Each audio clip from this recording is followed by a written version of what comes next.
불을 좀 켜주시고 감사합니다. 우리 한 주 잘 보내셨나요? 예. 특세하고 피곤하시죠? 아니요. 난 피곤한데. 예, 피곤한 와중에도 또 이렇게 오신 여러분들을 환영하고 특별히 지난주에 말씀 또 읽어보셨나요? 우리 데살로니가 전후서. 또 길진 않은 말씀이어서 또 아마 특세 중에 또 더 은혜가 있지 않을까 그렇게 생각합니다. 자, 오늘은 우리 빌립보서입니다. 오늘 또 그래도 이제 특세를 마친 또 시점이기 때문에 최대한 빠르게 좀 끝내볼까 하는데 사실 이제 이게 될까? 내용이 빡빡하지만 오늘 최대한 또 여러분들도 피곤하니까 빨리 이렇게 마무리를 좀 해볼 수 있도록 하겠습니다. 빌립보서는 그 앞에 책들과는 조금 이제 느낌이 다릅니다. 이제 우리가 이제 그 전에 있었던 책들은 바울이 이제 2차, 3차 전도 여행 중에 썼던 편지라면 이 빌립보서는 그 이제 사도 바울이 맨 이제 사역을 생애를 마감하기 거의 직전에 쓴 책입니다. 이제 사도 바울이 로마 감옥에 갇혀가지고 이제 빌립보 교회 성도들을 향해서 여러 가지 권면의 마음과 사랑하는 마음을 담아서 쓴 책이 바로 이 빌립보서라는 책이에요. 그 옥중서신이란 말 들어보셨죠? 예, 옥중서신. 옥중서신 무슨 말이에요? 예, 맞아요. 감옥에서 썼다. 감옥에 갇힌 채로 편지를 썼다 이런 말입니다. 사도 바울이 이제 로마 감옥에 이제 갇힙니다. 그리고 나서 얼마 후에 죽어요. 사도 바울 어떻게 죽었는지 아세요? 예, 참수당해서 죽습니다. 목베임을 당해서 그렇게 죽는데 그 이제 참수를 앞두고 물론 이제 본인은 조금 더 이제 원대한 계획이 있었어요. 이제 여기서 풀려나서 조금 더 여기 로마에서 복음을 전하겠다라는 그런 계획이 있었지만 아무튼 죽을지도 모르는, 그리고 실제로 뒤에 죽었죠. 죽을지도 모르는 그 상황 가운데서 이제 편지를 쓴 겁니다. 물론 지금 우리가 생각하는 이 감옥하고는 조금 느낌이 달라요. 지금 정도로 치면 가택연금 정도.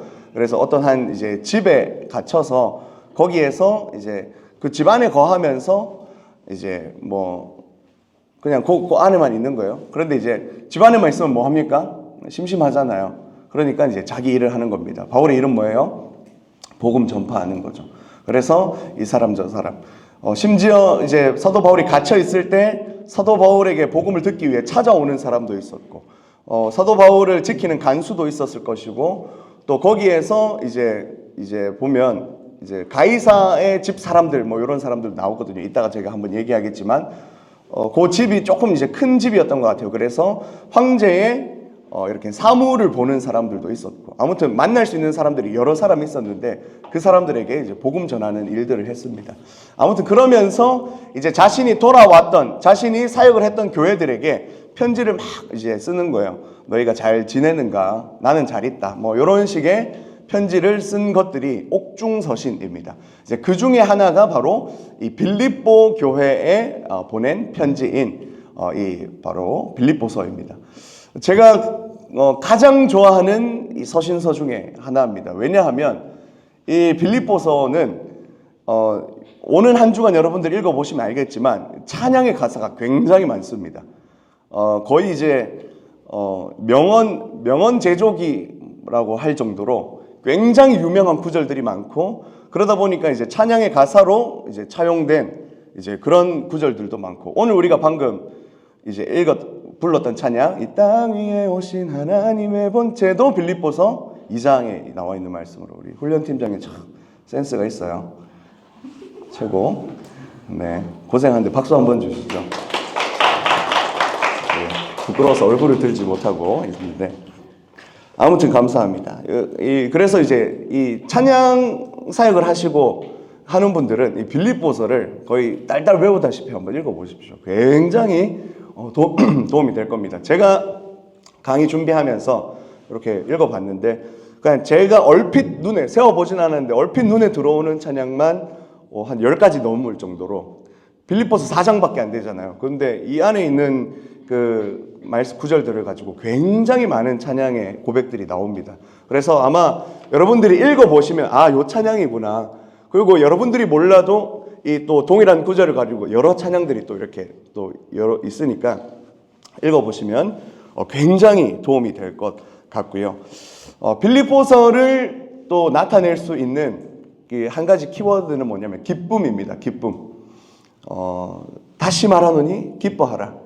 Rejoice 다시 말하니. 이 찬양 모르시죠? 그런 찬양이 있어요. 아무튼 찬양이 굉장히 많아요. 그런데 이 주제가 뭐냐면 기쁨이에요. 기쁨. 기뻐하라. 기쁨이라는 단어가 4장밖에 안 되는데 16번이 등장합니다. 사도 바울이 굉장히 이제 반복해서 기뻐하라, 기뻐하라. 어떻게 보면 이제 옥중서신이잖아요. 감옥에 갇혀 있는데 기뻐하라. 굉장히 좀 아이러니할 수도 있는 그런 상황이지만 오늘 이 빌립보서를 살펴보면 사도 바울이 왜 기뻐하라 했는지 알게 될 겁니다. 그래서 오늘 하나씩 좀 이렇게 살펴보면서 빌립보서를 또 더 은혜 가운데 읽을 수 있는 저와 여러분이 되었으면 좋겠습니다. 그러고 보니까 아직 조금 오늘 빈자리가 좀 있네. 다들 특세 이렇게 하고 주님 만나러 가셨나 봅니다. 직통으로 만나면 안 좋은데 이렇게 좀 거쳤다가 가주시기 바래요. 이제 오늘 하고 다음 주 이제 마지막이니까 조금만 힘내서 우리 해보도록 하겠습니다. 자, 먼저 서론 한번 들어가 보도록 하겠습니다. 누가 썼냐면 바울이 썼습니다. 바울이 자기가 썼음을 밝히고 있고요. 수신자는 빌립보 교회입니다. 오늘 보니까 이 빌립보 교회에 대해서 굉장히 설명이 많아요. 그 이유는 이 빌립보 교회가 빌립보라는 도시가 어떤 도시인지를 좀 이해를 해야 빌립보서를 읽는데 굉장히 도움이 됩니다. 이 빌립보라는 도시는 마게도니아, 지난주 우리가 데살로니가에 대해서 배웠습니다. 마게도니아라는 그리스 반도 지역이 마게도니아인데 거기에 거의 최북단에 있는 도시입니다. 데살로니가와는 거리가 그렇게 멀진 않아요. 인근에 있는 그런 도시입니다. 이 데살로니가는 좀 해안가에 있는 도시였다면 조금 요 빌립보는 내륙으로 조금 들어가는 도시인데 요 도시가 왜 중요하냐면 이 로마가 이 빌립보라는 도시를 점령하고 나서 거기에 군대를 주둔시킵니다.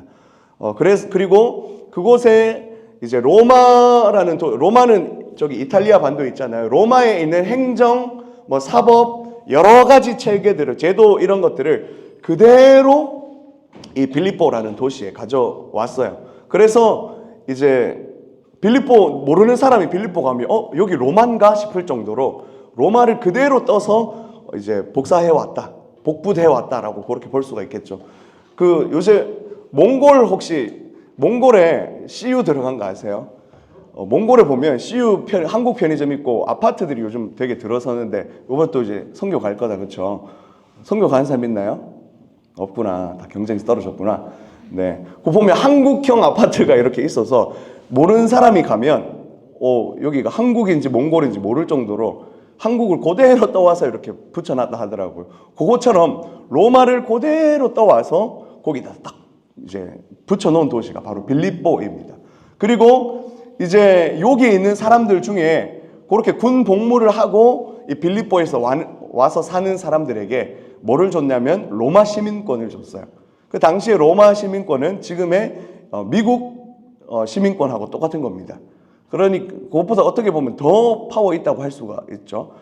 굉장히 힘이 있고 함부로 이 사람을 건드릴 수 없고 어디 지나가다가 막히면 그냥 여권 하나 딱 내밀면 나 시민권자다 이러면 그냥 모든 것이 이제 다 프리패스 될 수 있을 정도로 이 빌립보에 사는 사람들에게 이 로마 시민권을 물론 전부 다는 아니지만 그곳에 살면서 이제 나름 여기 충실한 시민으로서 세금도 잘 내고 하는 사람들에게 로마 시민권을 줬어요. 그러니까 도시 분위기 자체가 어떻겠어요?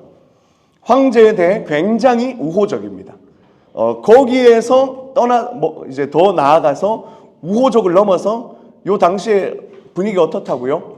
황제를 신으로 숭배하는 황제 신상도 있고 가면은 이제 황제의 막 이렇게 아마 그때는 동상이 아니고 금상으로 돼 있어요. 금으로 쫙 해가지고 황제를 숭배하고 거기서 예배드리고 우리가 하는 하나님 대신에 황제를 딱 넣어가지고 황제를 찬양하는 그런 분위기들이 빌립보에 굉장히 있었습니다. 그래서 어떻게 보면 이 빌립보라는 도시는 하나님과 황제가 대결 구도로 있는 그런 도시다라고 그렇게 보면 되겠습니다. 로마 시민이라는 그런 자부심도 있고 굉장히 막 있어요. 그래서 사도 바울이 복음을 전하는데 이 사람들이 어떻게 반응하냐면 이제 또 자부심이 있으면 앞에 내가 꼭 누군지 붙이잖아요. 로마 시민인 우리가 받지도 못할 풍습을 전한다라고 하면서 이 사도 바울을 막 고발하기도 하거든요. 아무튼 그런 도시가 바로 그 빌립보라는 도시입니다. 지난주에 제가 전쟁 이야기 하나 했습니다. 안토니우스 옥타비아누스하고 브루투스 뭐 이렇게 전쟁했던 거 이제 그래 이야기했죠. 뭐 굳이 크게 기억할 필요는 없지만 아무튼 이제 빌립보도 승리했던 안토니우스와 옥타비아누스 그 라인을 탔어요. 그리고 그들의 군대를 자기의 도시에 이렇게 좀 주둔할 수 있도록 이제 땅을 내어줬습니다. 전쟁이 끝나고 나서 라인을 잘 탔으니까 뭐예요? 이제 그 사람들한테 은혜를 많이 받겠죠. 자, 그리고 나서 이제 나중에 가면 안토니우스랑 옥타비아누스가 같은 편인데 얘들 둘이 또 싸워요. 싸워서 누가 이깁니까? 옥타비아누스가 이기죠. 나중에 얘가 뭐가 돼요? 아우구스투스. 그래서 자기 이름을 8월에 갖다 꽂아가지고 어거스트로 한 그 사람이 이제 요 도시의 이제 주인이 된 사람입니다. 그래서 이 사람이 다 이기고 나서 이제 그 승리한 사람들한테 이 빌립보 땅을 이 영지로 하사를 했어요. 그리고 패잔병들도 반대편에 섰던 사람들도 그래도 내가 너희 다 품는다 하면서 이제 조금 이제 중심가는 아니지만 외곽 지역에 땅을 하사를 해가지고 이 빌립보라는 도시는 군인들이 굉장히 많았고 충성심이 높고 황제에게 굉장히 우호적인 그런 도시였다라고 그렇게 보시면 되겠습니다. 자, 빌립보라는 이름은 무엇인가? 마게도니아 왕 필리포스 2세 누구죠? 알렉산더 아버지입니다. 이 알렉산더 아버지의 이름을 따서 이 필리포라고 그렇게 지었습니다.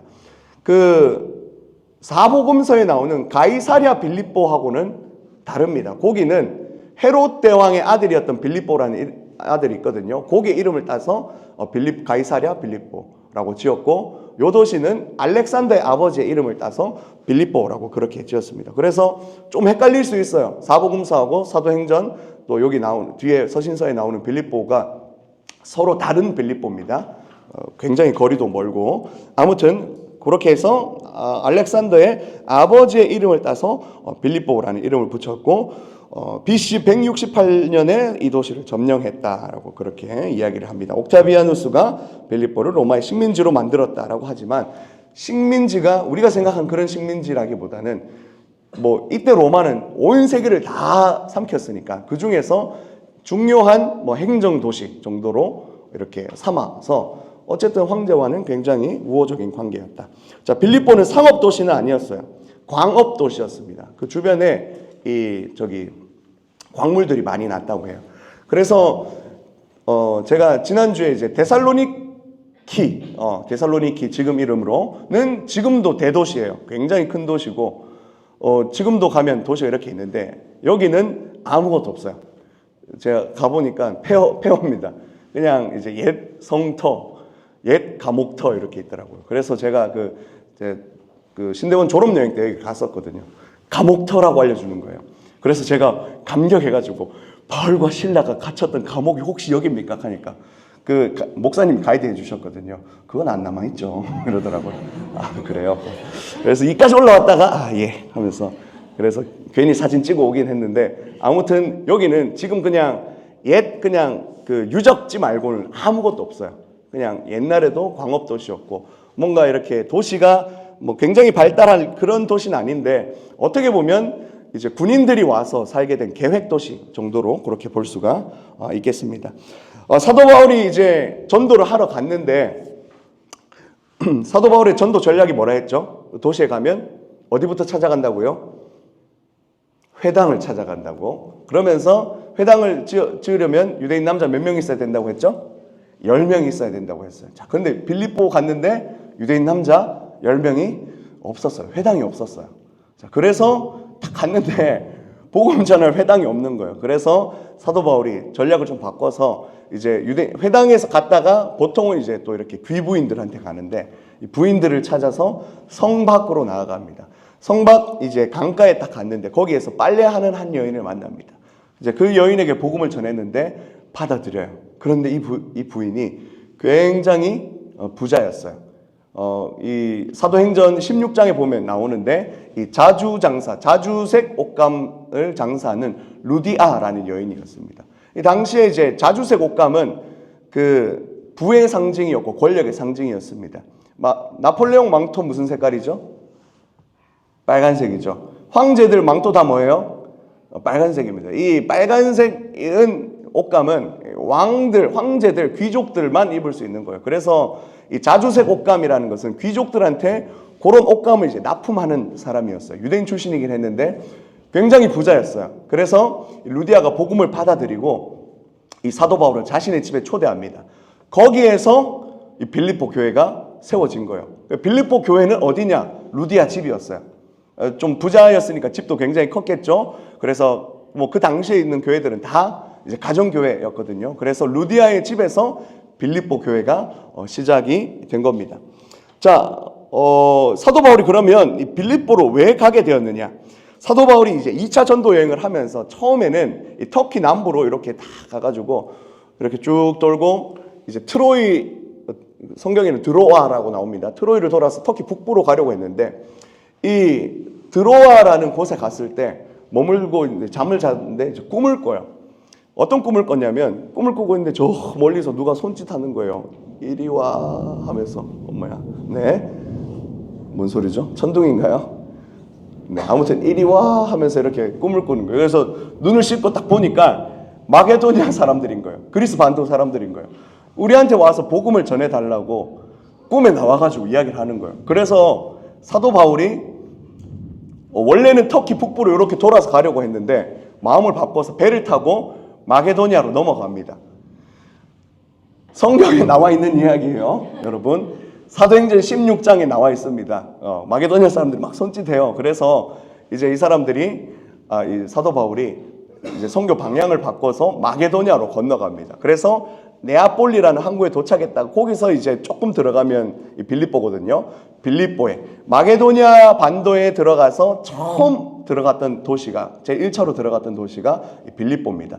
여기서 이제 사역을 마치고 데살로니가로 넘어가고 지난주에 이야기했던 것처럼 막 이렇게 베레아, 아덴 막 쫓겨가는 거 그런 이제 스토리들이 이어지게 됩니다. 아무튼 거기에서 이제 그런 이유로 이제 이 사도 바울이 빌립보로 오게 됐어요. 그래서 여기 5번에 보면 바울 사도가 2차 전도 여행 때 마게도니아인의 환상을 보고 이 손짓하는 그 환상을 보고 가게 됐다. 그래서 유대의 상인 루디아를 만나게 되고 거기에서 교회가 시작됩니다.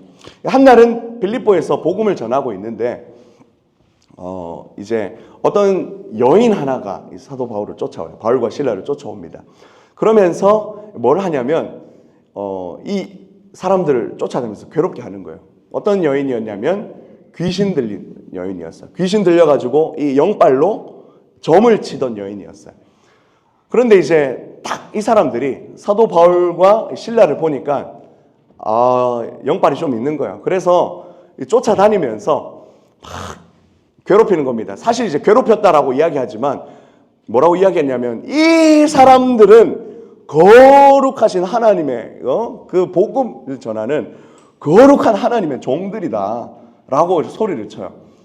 맞는 말이죠. 근데 복음 전하고 있는데 쫓아다니면서 계속 그런다고 생각해 보세요. 여러분 전도지 나눠주고 있는데 만약에 전도를 하는데 우리 이제 얼마 전에도 이제 커피 나눠주고 있는데 커피 이렇게 행복한 하루 되세요 했는데 갑자기 머리 살짝 이상한 사람이 예수 천당 불신지옥 하면서 안 믿으면 지옥 간다 하면서 막 하면 전도 분위기가 어떻게 되겠어요? 굉장히 힘들어지겠죠. 그래서 사도 바울이 지금 전도하고 있는데 귀신 들린 여인이 옆에 와가지고 거룩한 하나님의 종입니다 이 사람들 하면서 하니까 사도 바울이 약간 짜증이 난 거예요. 며칠 참았어요. 근데 바울도 한 성깔이 있거든요. 그래서 하지 마라 오종으로 하다가 도저히 안 되겠어가지고 그 귀신한테 이제 나가라 하거든요. 한마디 하니까 귀신 나가요. 그래서 이 여인이 맨정신으로 돌아옵니다. 근데 이 여인이 뭐 하는 사람이었다고요? 점치는 사람이어서 점쳐서 이제 먹고 살고 있었고, 그거를 이용해서 이제 돈을 버는 포주들이 있었어요. 근데 얘가 정신이 말짱해졌으니까 어떻게 되겠어요? 돈을 못 벌죠. 어떻게 되겠어요? 속상해요. 화가 나요. 그래서 이 사람들이 사도 바울을 좁힙니다. 좁히고 고발을 해가지고 감옥에 갇히게 돼요. 그래서 이 사도 바울과 실라가 감옥에 갇혀가지고 이따가 뭐를 하냐면 찬송을 합니다. 그래서 밤중에 찬송을 딱 하는데 이 스토리 아시죠? 많이 들어보셨죠? 찬송을 하는데 옥터가 흔들리고 이제 감옥이 확 무너져요. 그러니까 죄수들이 다 도망가고, 거기 간수가 이제 다 도망갔으니까 나는 이제 죽었다. 임무를 못했으니까 자살해야지 하고 이제 죽으려고 하는 순간 사도 바울이 잠깐! 우리는 도망가지 않았다. 괜찮다. 야, 나 있으니까 자살하지 마라. 이 간수가 그럼 바울 선생님 제가 어떻게 해야 살 수 있을까요? 할 때 사도 바울이 뭐라 합니까? 주 예수를 믿으라. 그래야하면 너와 내 집이 구원을 얻으리라. 라는 이야기가 사도행전 16장에 빌립보에서 있었던 이야기를 합니다. 그래서 그 집에 가서 이 간수와 그의 가족들에게 세례를 주고 전도를 합니다. 그리고 나서 이제 상처를 다 치료하고 이렇게 다시 감옥으로 들어가요. 아침이 되기 전에. 그래서 아침에 돼가지고 이제 빌립보에 있었던 높은 사람이 와가지고 이제 얘들 풀어줘라. 감옥도 다 무너졌고 짜다리 다 도망갔는데 얘들 풀어줘라 하니까 사도 바울이 그냥 안 넘어가요. 야, 나 로마 시민권자인데 나 재판도 안 하고 두들겨 패놓고 지금 이제 가라고? 하니까 이 높은 사람이 쫄았던 거예요. 로마 시민권자시라고요? 너가 서장 데려와 해가지고 이제 해서 그 사람들이 와가지고 바울 앞에 굽신굽신됩니다. 죄송합니다, 선생님. 제가 어젯밤 있었던 일을 사과드리고 요 도시에서 떠나 주십시오. 라고 해서 어떻게 보면 데살로니가에서는 도망쳐서 갔지만 요 빌립보에서는 이제 로마 시민권자라는 것 때문에 굉장히 좀 가오 있게 간지나게 그렇게 다른 곳으로 데살로니가로 이동하게 되었다. 자, 그래서 빌립보 교회의 성도가 누구인가? 아까 말했던 루디아, 그리고 귀신 떠나갔던 그 여인, 그리고 그것 때문에 죽을 뻔했던 이 간수와 가족들이 빌립보 교회의 이 창단 멤버입니다. 요 얘기 하려고 조금 이야기가 길었습니다. 빌립보 교회가 그렇게 해서 시작된 거예요. 그 사람들이 이제 루디아의 집에 모여서 함께 같이 이제 복음도 나누고 말씀도 나누고 하면서 이렇게 빌립보 교회를 그렇게 세워갔다. 그렇게 어떻게 보면 사도 바울과 극적인 좀 스토리가 있었기 때문에 바울과는 굉장히 사이가 좋았습니다. 사도 바울이 전도 여행을 할 때 후원품을 많이 보냈어요. 특히 루디아가 이 사도 바울의 이렇게 거의 물주였어요. 사도 바울이 원래는 이 전도 여행을 할 때 자기가 일해서 이렇게 했잖아요.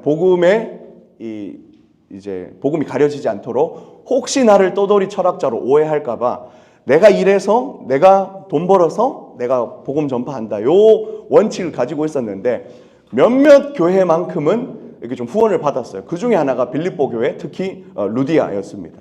그래서 이제 이 사람들에게 또 사도 바울이 감옥에 갇혔을 때도 사식도 넣어주고 감옥에 갇혔을 때 돈 주는 거, 영치금 같은 거, 영치금도 넣어주고 그렇게 합니다. 그래서 사도 바울과 굉장히 좋은 관계가 있었고, 요 빌립보서는 그런 내용들도 있어요. 너희의 도움을 내가 잘 받았다. 그래서 영수증의 성격도 띠고 있습니다. 당시에 이제 이렇게 영수증 이렇게 따로 없었고 그냥 내가 잘 받았다라고 글에 이제 써주는 걸로 어떻게 보면 영수증이 되는데, 사도 바울이 빌립보서를 영수증처럼 활용했다. 너희의 도움을 아주 잘 받았다. 너희가 최소 2번 이상 나를 도와줬고 너희의 분에 넘치는 그 사랑을 내가 너무 잘 받아서 감사하다라는 성격으로 그렇게 이야기를 했습니다. 자, 그러면 빌립보서의 텐션은 어느 정도일까요? 굉장히 좋겠죠. 행복이 넘쳐납니다. 기쁨이란 말 몇 번 나온다고요? 16번. 너무 기쁘다. 너무 좋아 얘들아. 난 좋으니까 너네도 좋겠지? 좋아 행복해 라는 글이 바로 빌립보서입니다. 그래서 빌립보서는 처음부터 끝까지 책망의 말이 별로 없어요. 뭐 거의 없어요. 물론 중간에 권면하는 말들이 있지만 사도 바울은 이 빌립보서는 처음부터 끝까지 기쁨과 감사가 넘쳐나는 책입니다. 그리고 이 기쁨과 감사가 단순히 너네가 물질을 후원해줘서 라기보다 또 물론 그것도 있겠지만 왜 내가 이 감옥에 갇혔지만 이렇게 기쁨이 넘쳐나는지 그렇게 그런 이야기들을 빌립보서에서 쫙 나열하고 있습니다.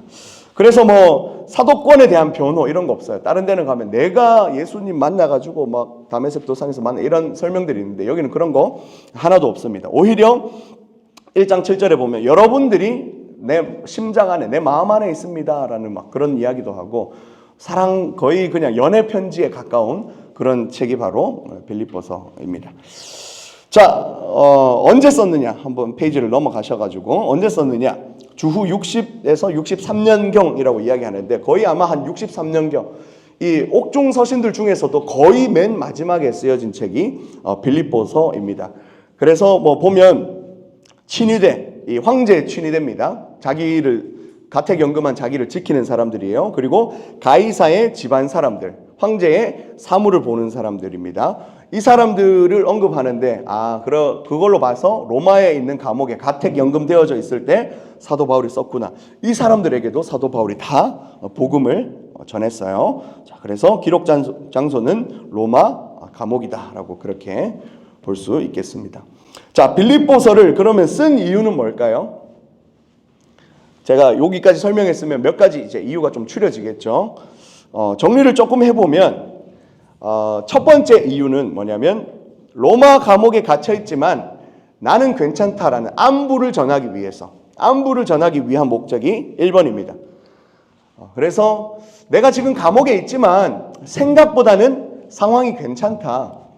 그리고 생각보다는 나 아주 기쁨으로 내가 처해져 있는 상황에 만족하면서 살고 있다라고 그렇게 이야기를 합니다. 사도 바울은 그 목적이 뭐였냐면 사도 바울의 삶의 목적은 뭐였냐면 온 세상의 복음화였어요. 뭐 대구의 복음화 이야기하면 너무 크잖아요. 이것도 대한민국의 복음화 굉장히 크잖아요. 근데 사도 바울은 그걸 넘어서서 온 세상의 복음이 전해지기를 원하고 있었어요. 그리고 사도 바울이 살던 시절에 온 세상의 중심은 어디입니까? 로마죠. 그러니까 내가 로마에 가서 복음을 전하면 요 복음이 진짜 온 세상에 전해질 것이다라고 그렇게 생각했습니다. 그래서 로마로 갑니다. 근데 갈 방법이 없어가지고 어떤 방법을 택하냐면 사도 바울이 전도 여행하다가 예루살렘에 가서 일부러 이 사람들한테 잡혀요. 고소를 당해요. 그리고 거기에서 자기가 뭐냐면 로마 시민권자잖아요. 로마 시민권자의 이 혜택이 뭐냐면 황제한테 직접 상소할 수 있었어요. 황주를 아련해서. 그래서 내가 고소당했으니까 나 황제한테 직접 상소하겠습니다라고 합니다. 그래서 거기 보면 유대 총독에 있었던 벨릭스라는 사람이 네 상소 안 했으면 풀려났을 텐데 왜 상소했노? 라고 묻거든요. 사도행전에 보면. 그래서 이 사도 바울이 로마로 갑니다. 그래서 어떻게 보면 사도 바울은 전도의 목표가 누구였냐면 로마 황제였어요. 진짜로. 사도 바울은 황제 전도하려고 했어요. 왜냐하면 그 유대 총독 앞에서도 잡혀가가지고 뭐라고 했냐면 내가 지금 당신은 날 미쳤다고 하지만 내가 지금 묶여있는 걸 제외하고는 당신도 나와 똑같이 되기를 원합니다. 내가 복음에 사로잡혀 있는 예수에 사로잡혀 있는 내 상태와 똑같이 되기를 바라요. 나 그래서 로마 황제한테 갈 겁니다. 라고 상소를 하는 거예요. 그래서 사도 바울은 풀려날 수 있었음에도 불구하고 로마에 갑니다. 물론 안타깝게도 황제를 전도하지는 못했지만 어쨌든 거기에서 시작된 이 로마에 뿌려졌던 복음을 통해서 로마가 이제 복음화가 되게 되고 나중에 콘스탄티누플 대제 그 있죠? 그리 배웠죠? 역사 시간에 안 배웠어요? 기독교 공인하면서 로마가 기독교 국가가 됩니다. 그런 이야기들 있다라는 거 참고 정도로. 어쨌든 이 사도 바울의 복음의 씨앗이 거기서부터 시작된 거예요. 원대한 꿈을 가지고 그럴 수 있음에도 불구하고 이제 로마 이제 감옥으로 간 거예요. 뭐 하다 이렇게 됐지? 아무튼 로마 감옥에 왔지만 나는 목적이 있기 때문에 괜찮아. 걱정하지 마. 너희 나 굉장히 걱정하고 있는데 나는 여기서 복음 전할 수 있어서 너무 좋아. 이미 지금 친일의 사람들도 복음 전했고 가이사 집안 사람들도 내가 복음 전했고 나 너무 행복하다.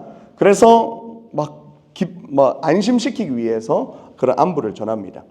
두 번째 이유는 뭐냐면 그렇다라고 해서 이 빌립보 교회 안에 문제가 아예 없었던 건 아니에요.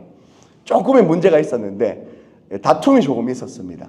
그러면서 보면 이 4장 2절에 보면 유오디아와 순두계라는 두 여인이 나와요.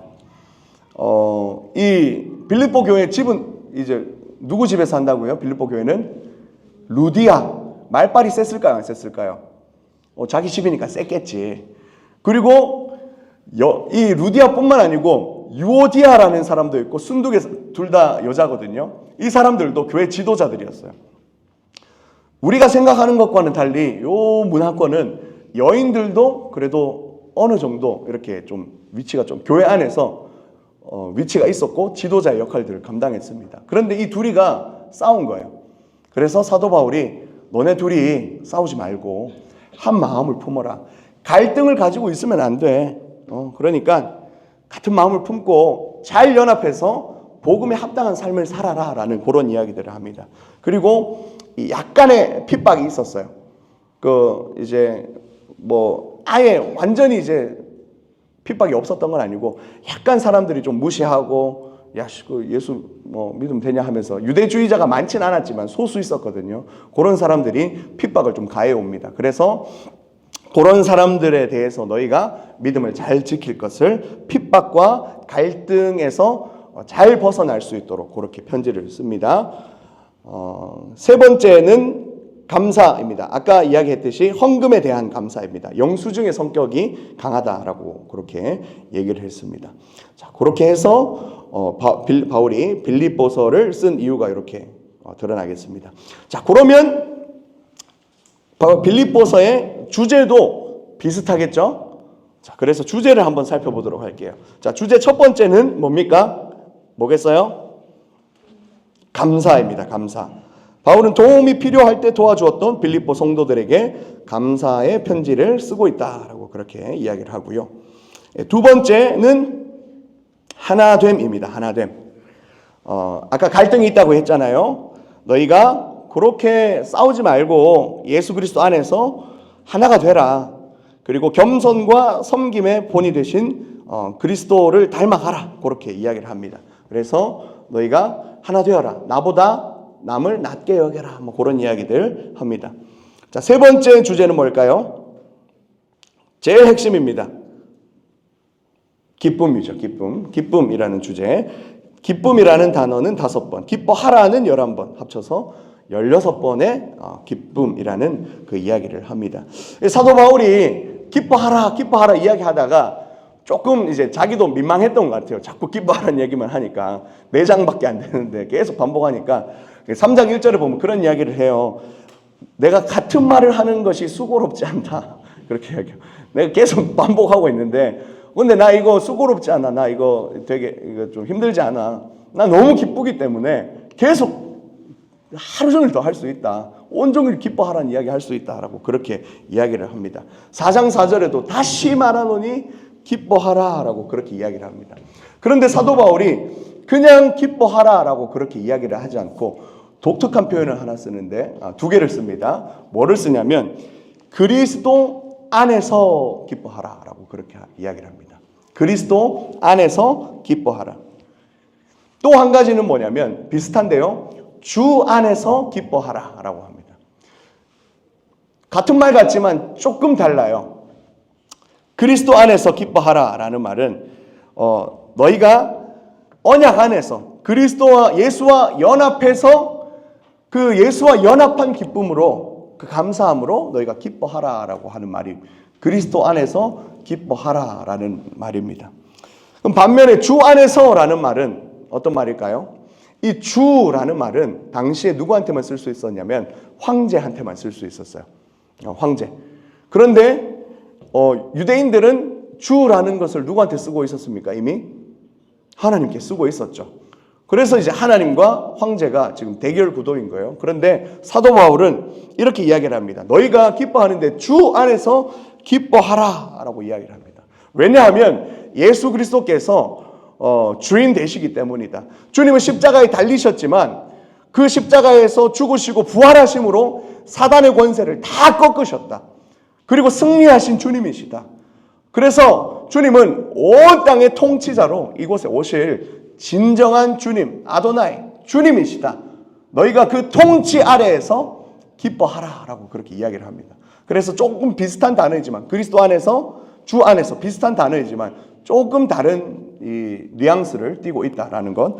사도 바울은 그냥 미친놈처럼 막 길 가다가 이렇게 웃으라고 기뻐하라는 게 아니라 너희가 그리스도 안에 있기 때문에 예수와 연합했기 때문에 기뻐하라. 너희가 사단의 권세를 꺾으신 그 주님의 통치 아래 있기 때문에 너희가 기뻐해라 라는 그런 이야기를 하고 있습니다. 그리고 뭐라고 또 이야기하냐면 그 밑에 있어요. 빌립보에서의 기쁨은 복음과 함께 묶여있는 기쁨이다 라고 합니다.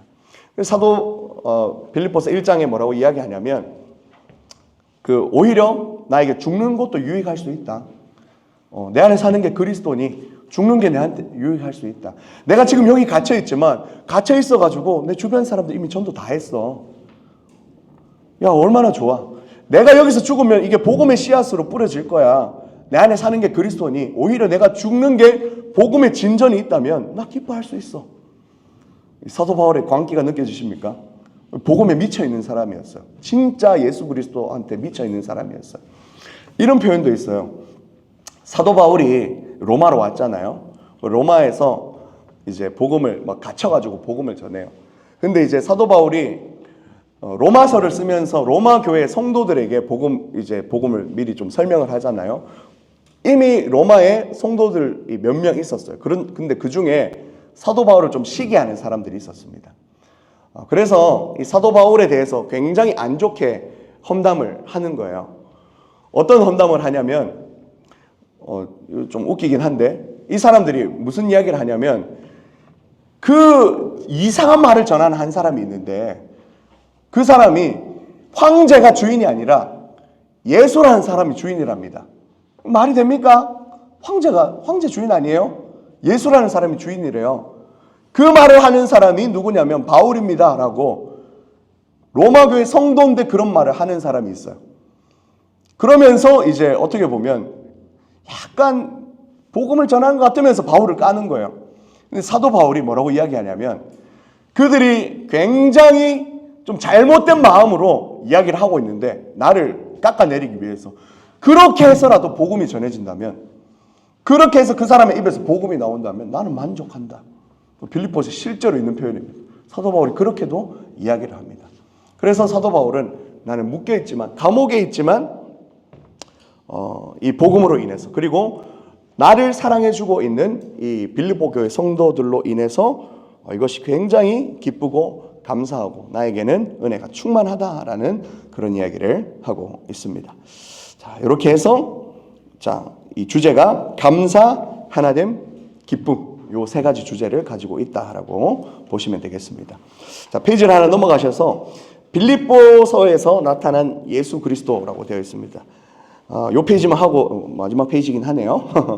요 페이지를 하고 오늘 조금 일찍 한번 맞춰보도록 할게요. 사실 근데 여기가 내용이 제일 많아요. 그래서 1장, 2장, 3장, 4장에 다 예수님에 대한 설명이 나오는데 제가 장별로 조금 설명을 드리고 마무리를 좀 해보도록 하겠습니다. 자, 먼저 1장에 보면 사도 바울이 1장 1절부터 11절까지 감사 기도를 해요. 너희가 나에게 너무 사랑해주고 후원을 많이 해줘서 고맙다, 사랑한다, 내 안에 너 있다, 뭐 그런 이야기들을 합니다. 그리고 나서 1장 12절부터 26절까지 아까 했던 이야기를 해요. 내가 감옥에 갇혀있지만 이것으로 인해서 복음의 진보가 일어나고 있기 때문에 나는 굉장히 감사하다, 굉장히 기쁘다라고 그런 이야기를 합니다. 1장 17절 18절에 보면 순수하지 못하게 복음을 전하는 자들이 있지만, 아까 사도 바울을 깐 사람, 그 사람들 이야기하는 거예요. 전파되는 것은 그리스도니 나는 기뻐한다라고 그렇게까지 이야기를 합니다. 그래서 1장에는 내가 갇혀있지만 복음의 진보가 나의 갇혀짐으로 인해서 있기 때문에 감사하고 기뻐한다라는 그런 이야기를 합니다. 자, 2장에 넘어가면 2장에 굉장히 중요한 이야기가 있습니다. 2장 거기 보면 2장 5절부터 11절까지 낮아지신 예수님이라고 해서 요 부분이 어떻게 보면 사도 바울의 기독교의 가장 핵심을 담고 있는 내용이라고 할 수 있습니다. 요 부분을 뭐라고 이야기하냐면 그리스도 찬송시라고 합니다. 그리스도 찬송시. 다른 말로 그리스도 찬가라고 그렇게 이야기를 하기도 해요. 요한복음 13장 3절에서 7절에도 예수님께서 세족식 하면서 비슷한 류의 이야기를 하시거든요. 자, 요 부분 한번 우리가 같이 읽어 보십시다. 빌립보서 2장 5절에서 11절. 성경책 다 있으시죠? 예.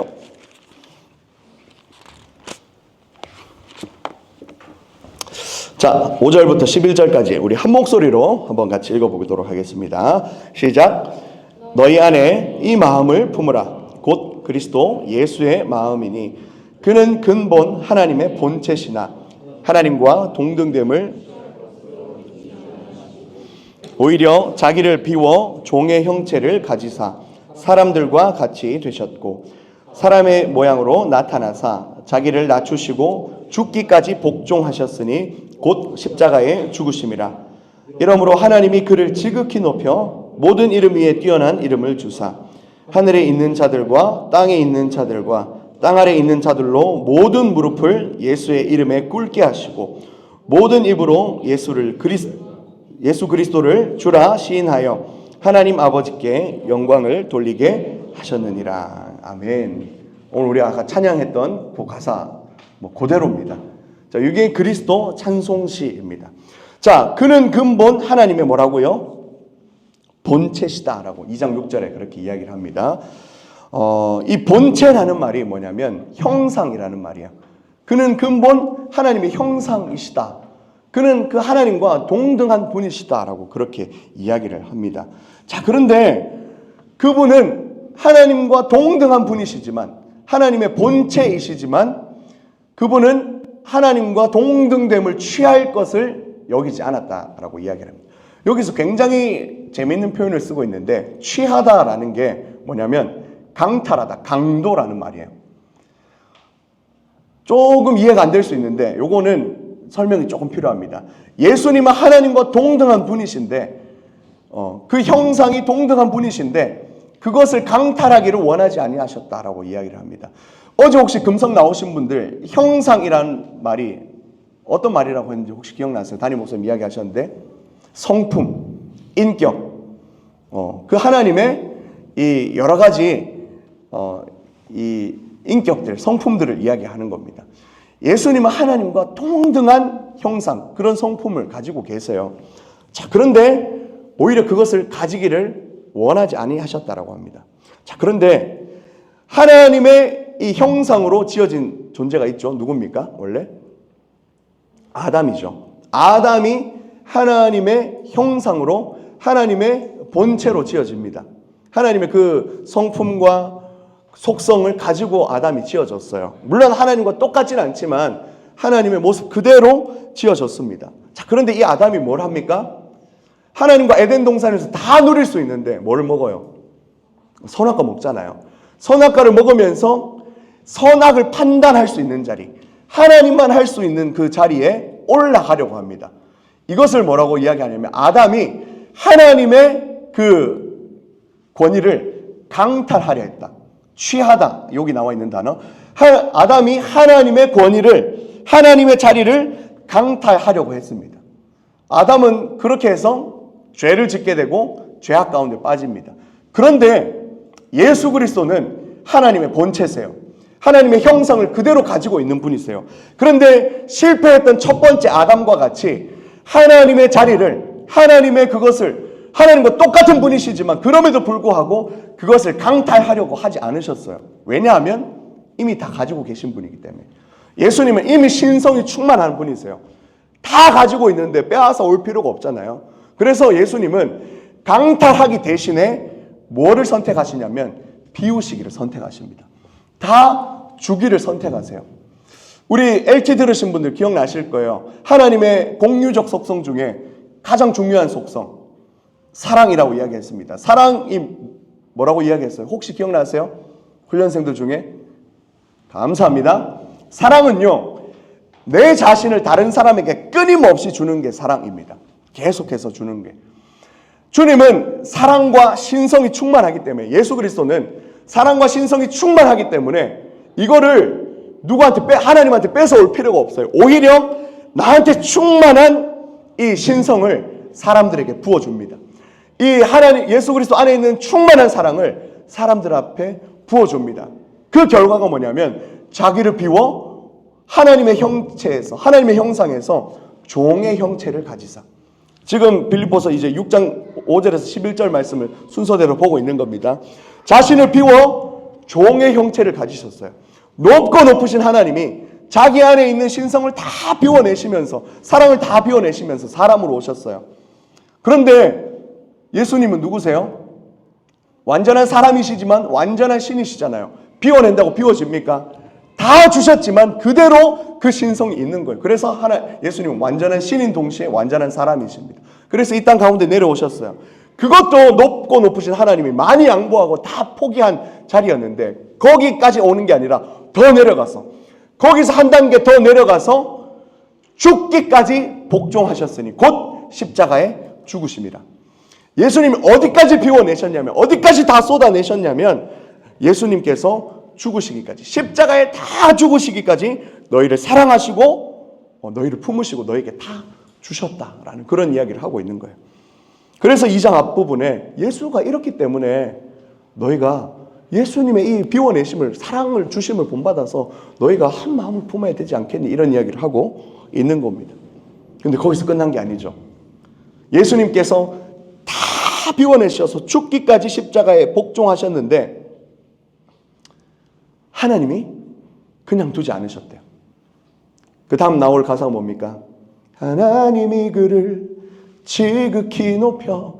예수님께서 가장 낮고 낮은 자리에 딱 가셨는데 하나님이 그를 지극히 높이셨어요. 어떻게 하십니까?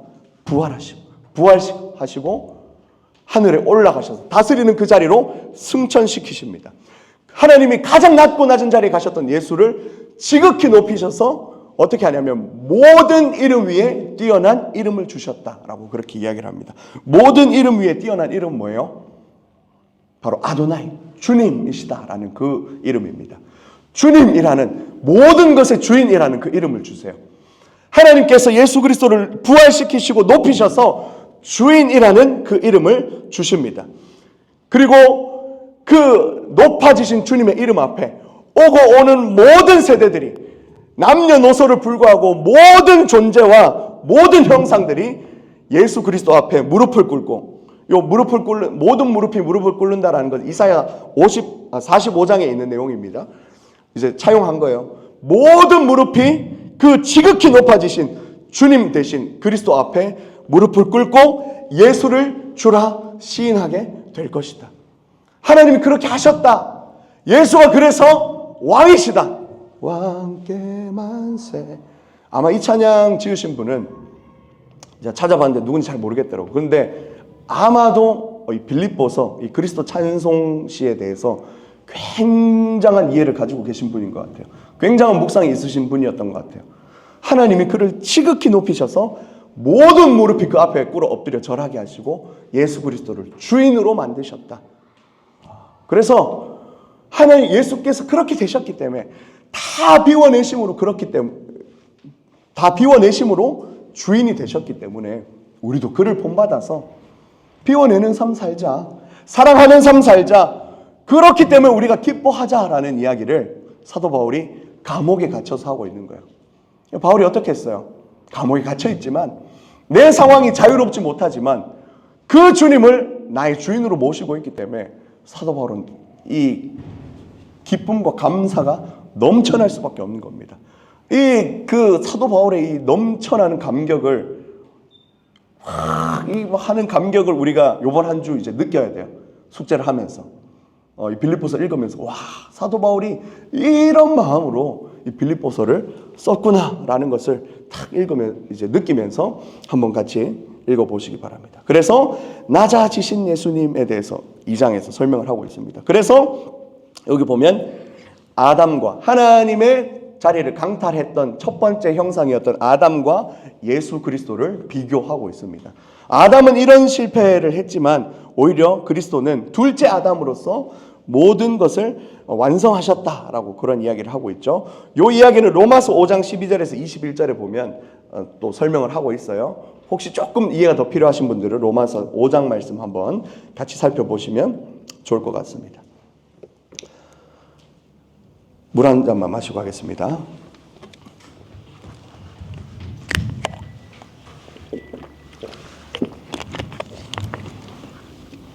네, 텐션을 너무 높였더니 이제 거의 끝났어요. 여러분 다 왔습니다. 자, 그래서 2장은 30절까지 있거든요. 그 뒤에는 그렇게 살아갔던 본보기인 두 사람을 소개해요. 2장 19절에서 30절까지. 그 사람은 누구냐면 디모데와 에바브로디도입니다. 요 두 사람이 그 예수님의 모습을 닮아서 살아갔다. 디모데는 예수님을 닮은 굉장히 선한 마음을 가지고 있는 사람이었어요. 그래서 이 디모데 봐라. 그 예수님을 닮아서 정말 신실하게 잘 살아가고 있지 않느냐. 그리고 에바브로디도는 이 빌립보 교회에서 로마에 갇혀 있는 바울에게 아까 후원했다 했잖아요. 후원금을 전달하기 위해서 파송받은 사람이었어요.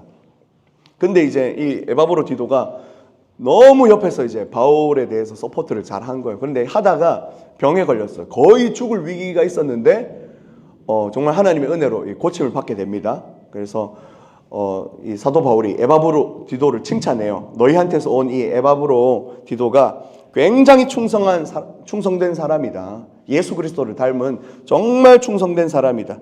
하나님께서 이 디도를 병에서 회복시켜 주셔서 정말 너무 감사하다라는 그런 이야기를 하고 있습니다. 그게 이제 2장 말미에 또 나와 있는 내용이고요. 그 다음 단락은 3장 1절에서 4장 1절까지입니다. 이제 3장으로 넘어가면 이제 두 명의 본보기를 이야기하잖아요. 디모데와 에바브로디도를 이야기하는데 3장에 가면 자신의 이야기를 해요. 이제 나를 본보기로 삼으라. 사도 바울이 실제로 그렇게 이야기하거든요. 나를 본받으라 라고 그렇게 이야기를 합니다.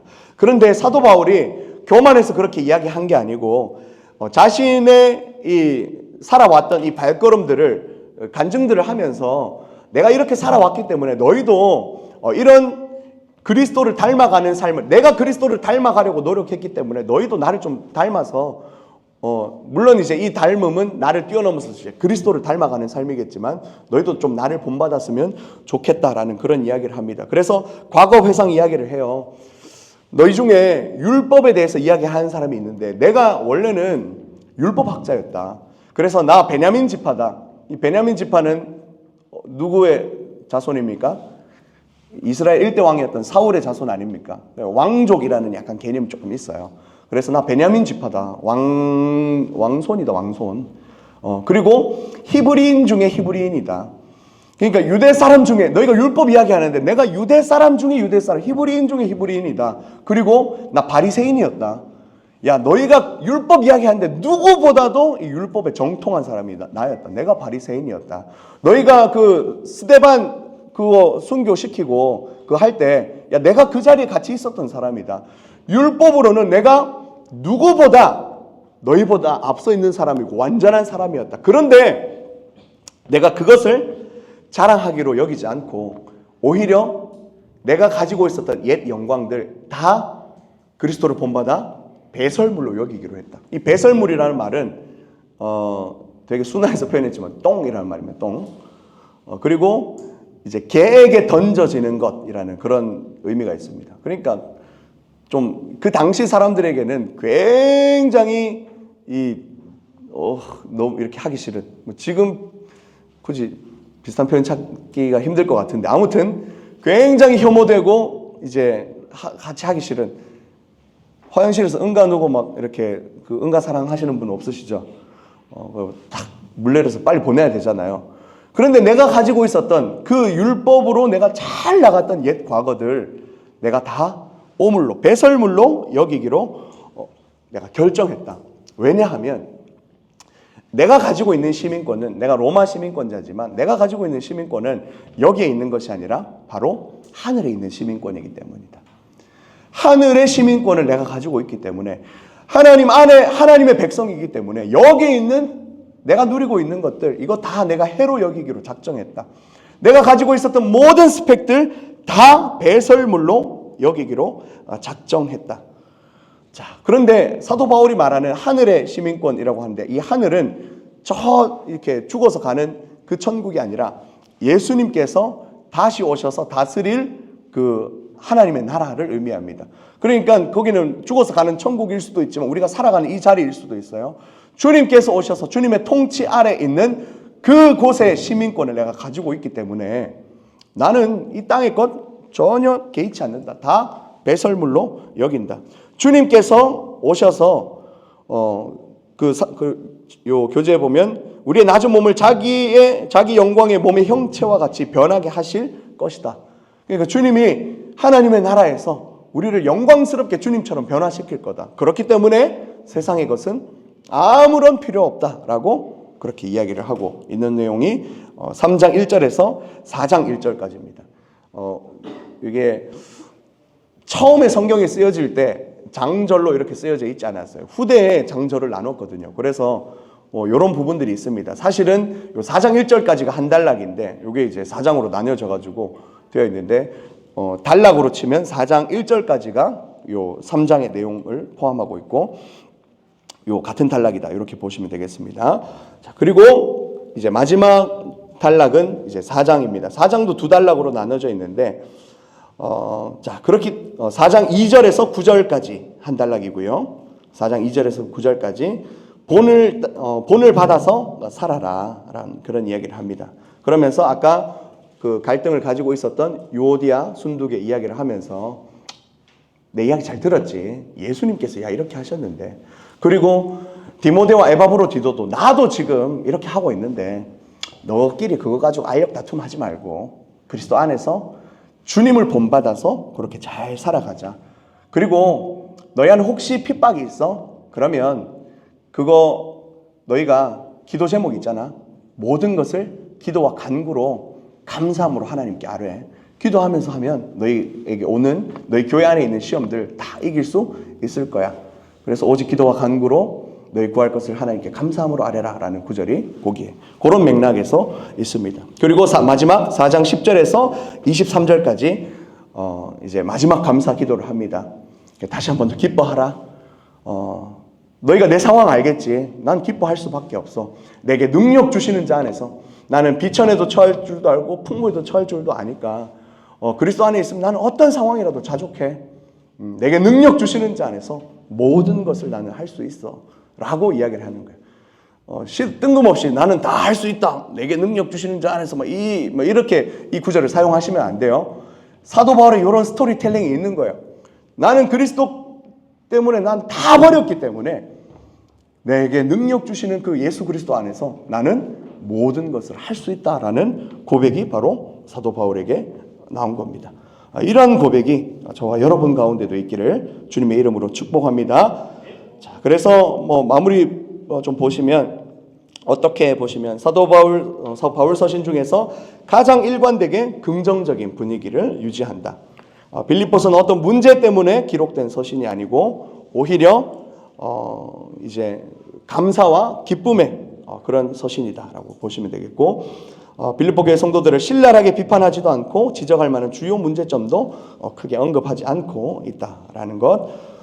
그리고 마지막으로 바울은 빌립보 교회 성도들이 보내온 선물에 대한 감사를 표하고 그들이 예수님으로부터 나오는 참된 기쁨으로 더 강건해지기를 원해서 빌립보서를 기록했다라고 그렇게 보시면 되겠습니다.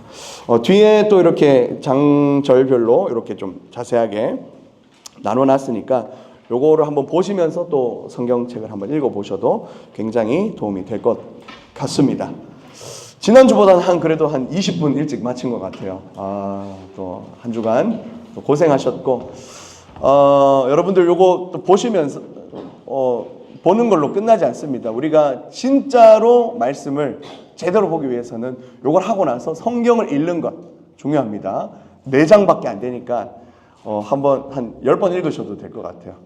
혹시 나는 찬양에 관련돼 있는 사람이다. 하시는 분은 50번 읽으세요. 50번. 이야기했죠? 그냥 외우세요. 다 외우세요. 1장 1절부터 끝까지 다 외우세요. 세아야? 오케이. 50번? 오케이. 감사합니다. 네. 아무튼 그렇게 해서 이번 한 주가 정말 이 빌립보서에 나와 있는 것처럼 좀 기쁨으로, 또 우리 가장 기쁜 날인 부활절 아닙니까? 부활절. 또 기쁨으로 누리실 수 있는 이번 한 주가 되었으면 좋겠습니다. 수고하셨습니다.